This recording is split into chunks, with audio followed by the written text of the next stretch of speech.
A revolta de abril de 1989 não foi apenas um protesto contra o aumento dos preços, nem um distúrbio passageiro nas margens do país.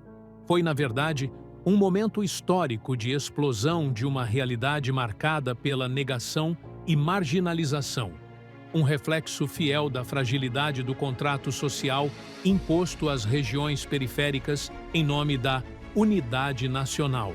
Quando o governo de Zaid al-Rifai, sob pressão do Fundo Monetário Internacional, decidiu aumentar os preços, essa decisão foi apenas a faísca que acendeu um incêndio acumulado ao longo de anos de injustiça estrutural e exclusão geográfica e política, especialmente nas cidades do sul, Ma'an, Tafila e Al-Husayfa. Mas o mais importante não são apenas os acontecimentos em si, e sim o que se seguiu. O apagamento mediático, a exclusão deliberada da memória oficial e a sistemática tentativa de silenciar a voz da população. A história sempre foi contada de um único ponto de vista, e as cidades rebeldes foram transformadas em zonas cinzentas, das quais se falava em voz baixa, como se fossem meros tumultos sem reivindicações.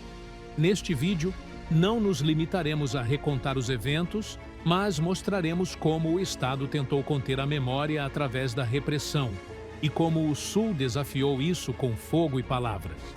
Retornaremos aos primeiros momentos da explosão, analisaremos suas causas, documentaremos o que ocorreu nas ruas e acompanharemos suas consequências até os dias de hoje. Fiquem conosco até o final e não se esqueçam de apoiar o canal com um like e de se inscrever, para receber todas as novidades.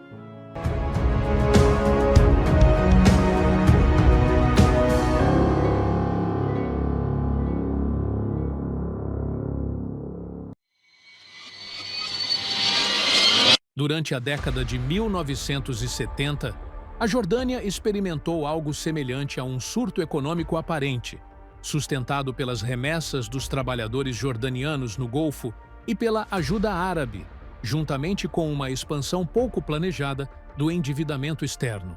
No entanto, esse crescimento não se baseava em uma base produtiva sustentável, mas sim em fluxos financeiros temporários, nos quais a maior parte dos recursos foi direcionada aos setores de serviços e financeiro, enquanto agricultura e indústria foram negligenciadas, resultando posteriormente em um déficit estrutural profundo na economia jordaniana. Esse desequilíbrio tornou-se evidente com a redução da participação da força de trabalho nos setores produtivos e o aumento da dependência de importações e do consumo excessivo, em um contexto de ausência de políticas que promovam a autossuficiência.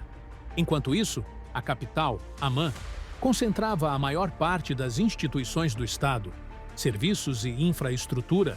As províncias, especialmente Ma'an e Tafila, continuavam a sofrer com marginalização, pobreza e alto desemprego, reforçando a sensação de distanciamento político e social entre o centro e as periferias.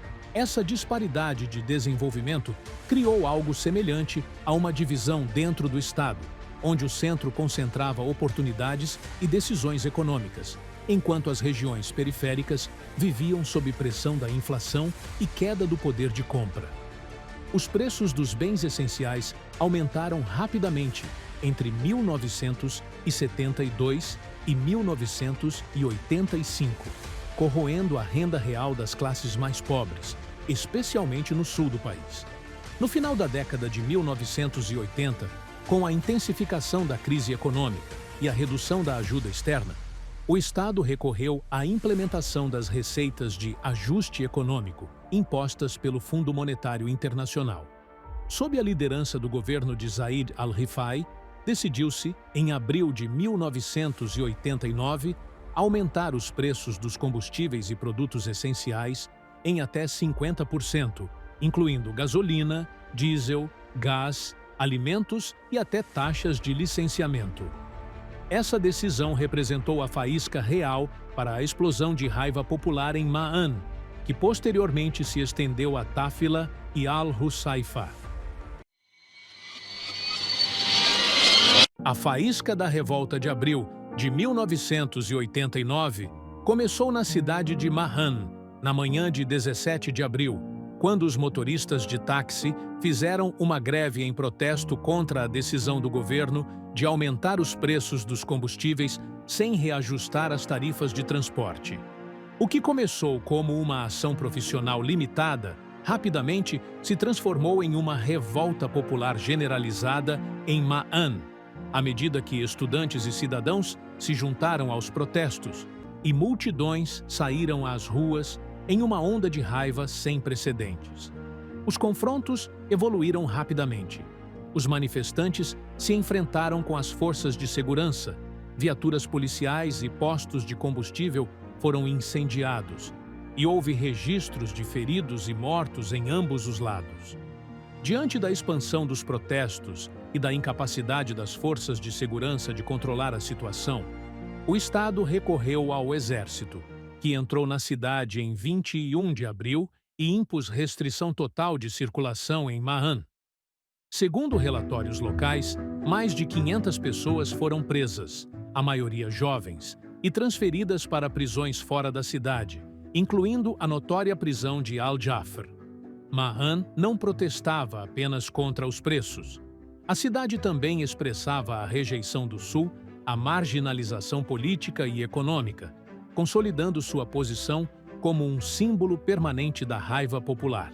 A onda de protestos rapidamente se espalhou para Táfila, onde centenas de moradores de áreas como Al-Hassa, Basira, Al-Ais e Jurf al-Darawish saíram em manifestações.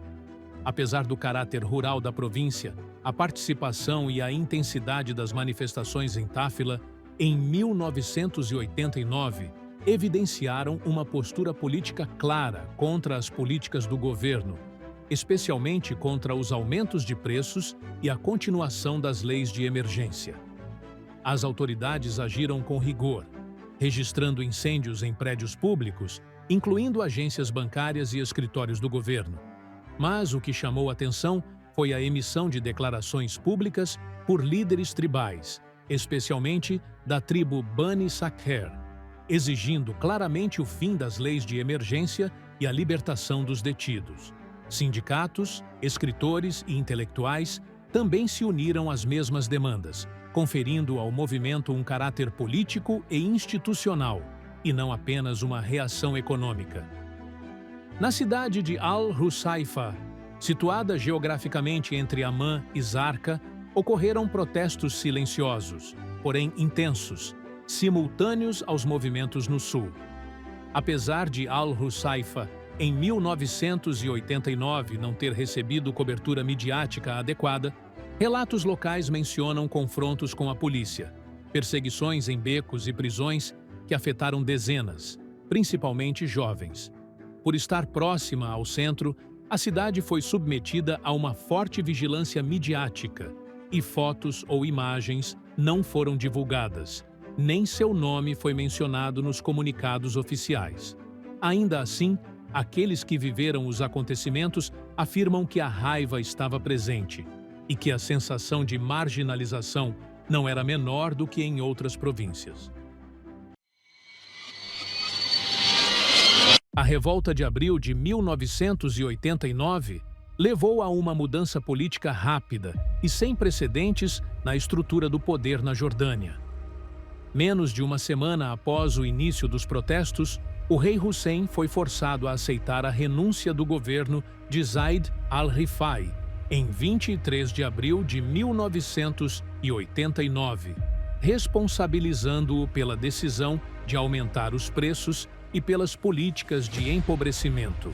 Em seguida, Zaid bin Shaker foi encarregado de formar um novo governo, numa tentativa de conter a crise, acalmar a raiva popular e apresentar uma frente política mais aberta.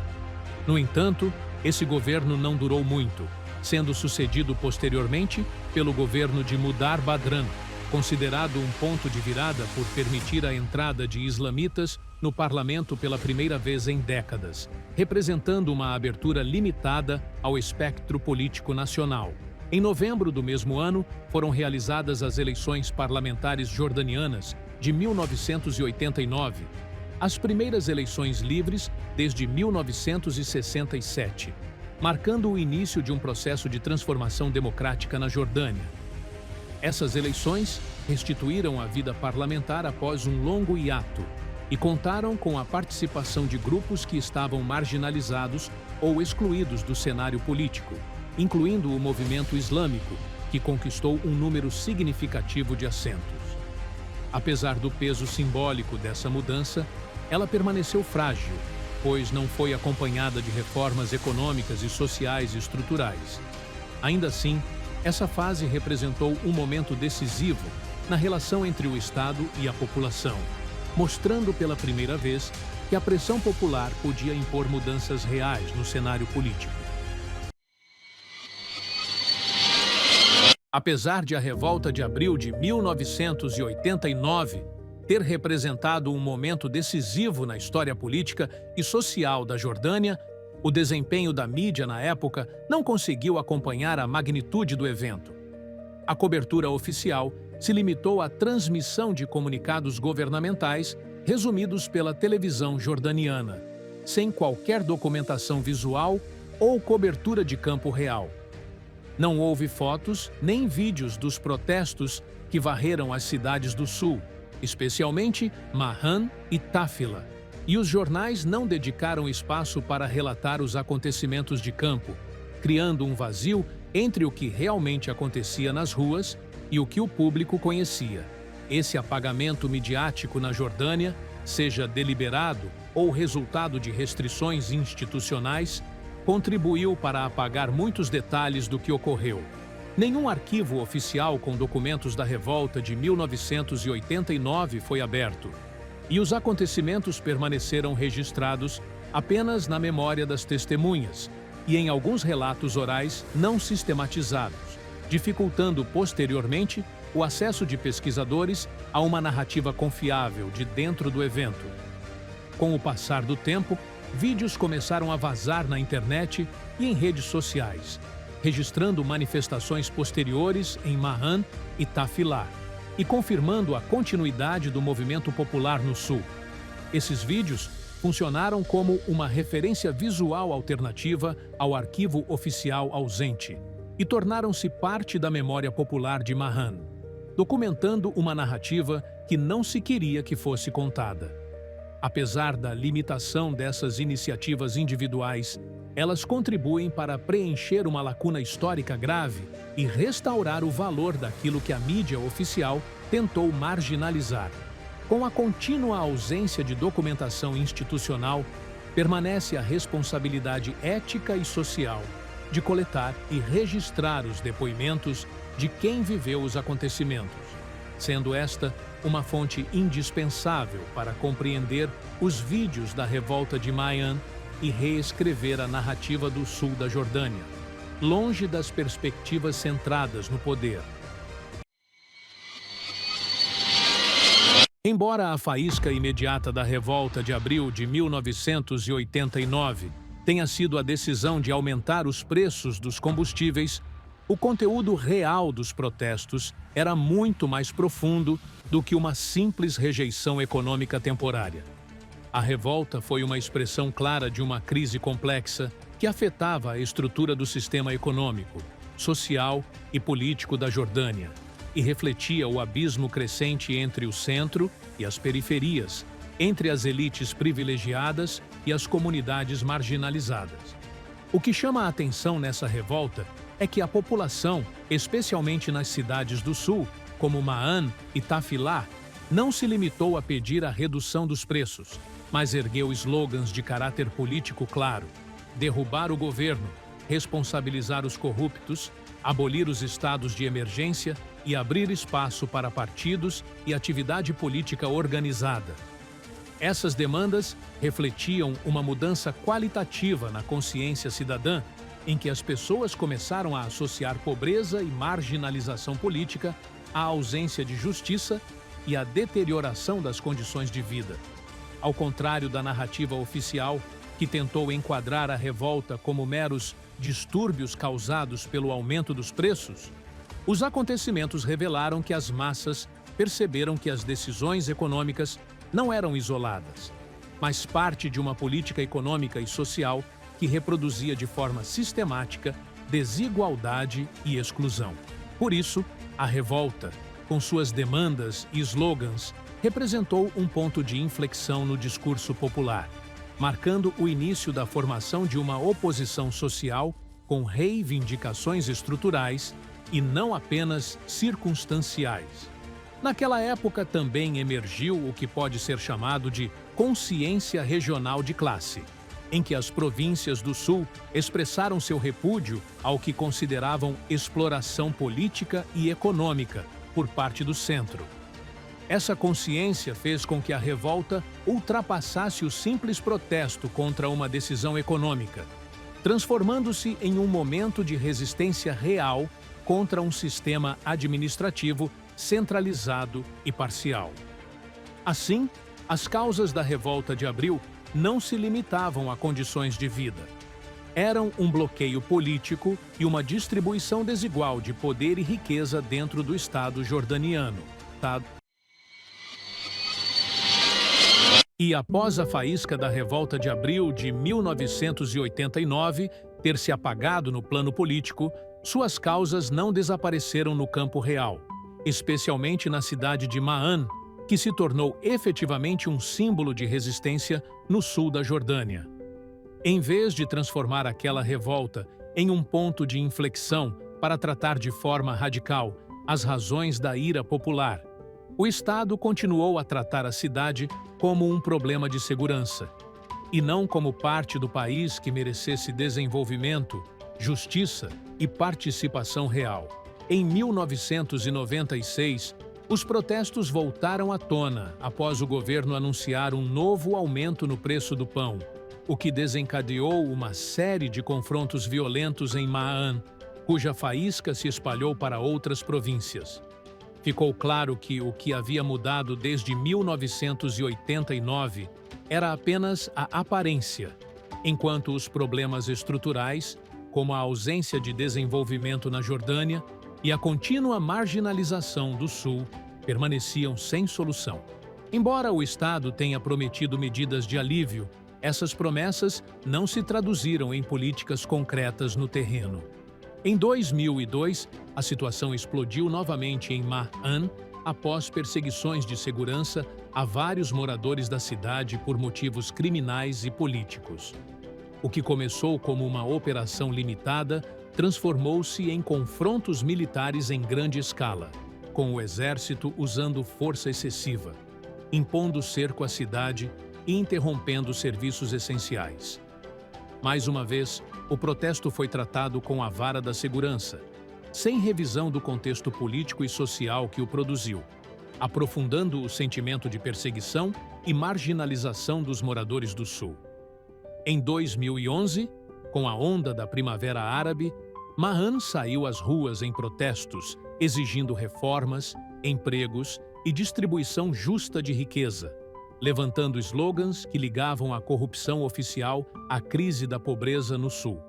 As demandas não eram novas, mas refletiam um novo nível de consciência política entre os jovens, que passaram a relacionar seus problemas diários às escolhas econômicas e alianças internas do Estado. No entanto, a resposta foi repetitiva: prisões, declarações oficiais e completo desprezo da mídia pelo que acontecia no Sul. Em 2020, Ma'an registrou protestos dispersos devido à má prestação de serviços, alto desemprego, declínio na educação e saúde e restrições às liberdades. Esses protestos coincidiram com crises nacionais agravadas pela pandemia de Covid-19, tornando os gritos da cidade ainda mais evidentes, mas sem receber atenção midiática proporcional, enquanto o governo continuava a ignorar as vozes do Sul. Tafila, por sua vez, apesar de seu caráter rural e tranquilo, não ficou alheia ao movimento popular.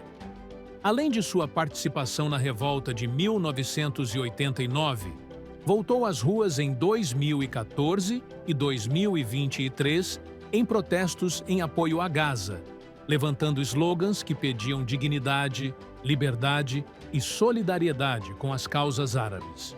Embora esses movimentos tivessem um caráter externo, revelaram o acúmulo de consciência política e a continuidade da mobilização popular em Táfila, apesar da ausência de cobertura midiática efetiva. Apesar de sua proximidade geográfica e densidade populacional, Huçaifa permaneceu fora do interesse do Estado e da mídia, e os movimentos dos jovens desempregados não receberam reconhecimento ou cobertura significativa.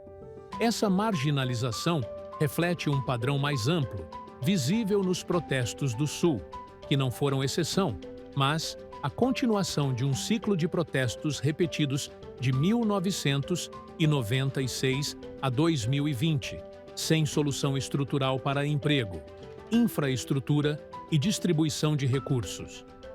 Enquanto o centro promove slogans de reforma, as regiões periféricas, especialmente o Sul, continuam a enfrentar resposta militar semelhante, aprofundando o abismo entre o Estado e seus cidadãos. Em conclusão, a revolta de abril de 1989 não foi apenas uma etapa passageira na história da Jordânia, mas um marco que revelou o que as políticas tentam apagar: a fragilidade das elites, a marginalização do Sul e a voz do cidadão, que não morre mesmo quando as janelas se fecham diante dele. Não foram apenas os eventos de Ma'an, Huçaifa e Táfila, mas um grito nacional contra a ausência crônica de justiça e uma narrativa popular que se recusa a ser esquecida, mesmo quando a câmera chega tarde demais para capturá-la. E aqui chegamos ao fim do vídeo de hoje. Não percam a oportunidade de acompanhar todas as novidades, inscrevendo-se no canal e ativando o sino para receber tudo o que há de novo.